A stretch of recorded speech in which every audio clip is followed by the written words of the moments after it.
Pada bayi, tanda-tanda tersedaknya apa sih? Nggak nangis, justru dia tersedak, jalan nafasnya terhalang, dia nggak akan bisa mengeluarkan suara ya. Terus apa lagi? Batuk. Nggak bisa. Iya sih. Sianosis nih biasanya kebiruan, tapi bukan di wajah aja tapi seluruh badan. Nah, banyak kejadian kematian pada bayi karena tersedak akibat keterlambatan penolong ya. Orang tuanya nggak paham kalau bayinya itu sebenarnya tersedak, atau kadang ada yang cuma di oyak-oyak gini gitu ya. Padahal kalau bayi tersedak tindakannya adalah back blow. Caranya gimana? Ini dibuka dulu ya. Ini tangannya udah nggak ada ya. Masya Allah. Ini bayi RJP sebenarnya tuh, dia bisa dilakukan RJP di sini sebenarnya. Ya, makanya nggak pernah ketemu kan. Nah, kalian pernah mandiin bayi? Nah, posisinya tuh kayak mandiin bayi kayak gini ya.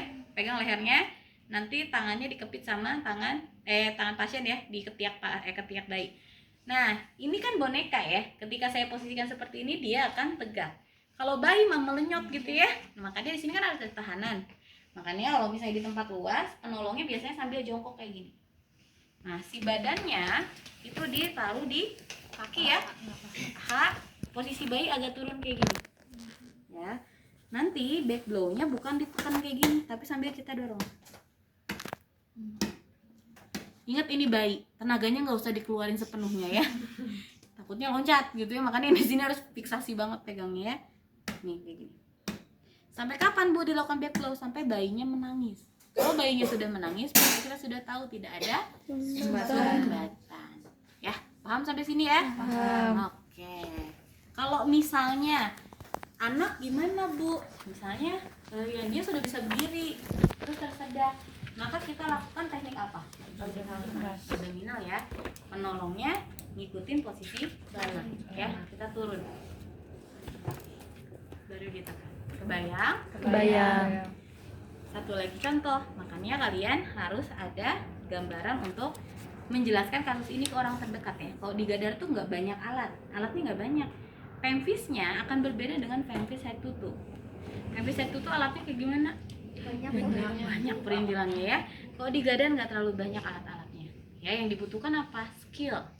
Ya, gimana sih kita menentukan masalahnya, menentukan tindakannya apa gitu ya. Makanya kayak tindakan ini bisa teman-teman share ke orang terdekat. Ya, karena ya kepira gitu ya, kalau Sunda Maya cuma gara-gara keselak tapi ternyata beresiko mengancam nyawa gitu kan ya. Makanya harus ada tindakan segera. Misalnya Syakila tersedak nih Kil, tapi nggak ada yang bisa bantu karena nggak pada tahu caranya kayak gimana. Syakila mau ngapain? Posisinya udah ngap-ngapan, nggak bisa ngapa-ngapain, pasrah syahadat aja langsung ya. Lakukan apa coba? Abdominal thrust mandiri, tapi bukan ngeginiin sendiri, bukan ya, karena udah nggak ada tenaga, tapi kita membenturkan ke benda yang kuat, membenturkan perut ya. Ya, misalnya ke bed plank ya, itu ya bed plank, tapi pastikan si bed planknya dikunci. Jangan sampai Syakila udah panik, ada belangkar, ngejedukin ke belangkarnya nggak dikunci, gorolong gitu kan ya, gebruk ya. Nah, jadi boleh lakukan abdominal thrust dengan cara membenturkan diri, si perutnya kita benturkan ke benda tersebut, tapi dengan syarat bendanya nggak boleh tajam. Itu suicide namanya ya kalian ya. Cari yang tumpul gitu ya, tapi dia tegak dan keras serta kokoh, bisa menahan badan kita. Ya, oke? Paham ya? Itu kalau misalnya dalam kondisi darurat kita sendiri. Makanya ada baiknya kita share ke orang-orang terdekat yang bakalan sering sama kita gitu ya. Kalau misalnya ibu hamil gimana Bu? Abdominal thrust mandiri? Nggak bisa kalau ibu hamil.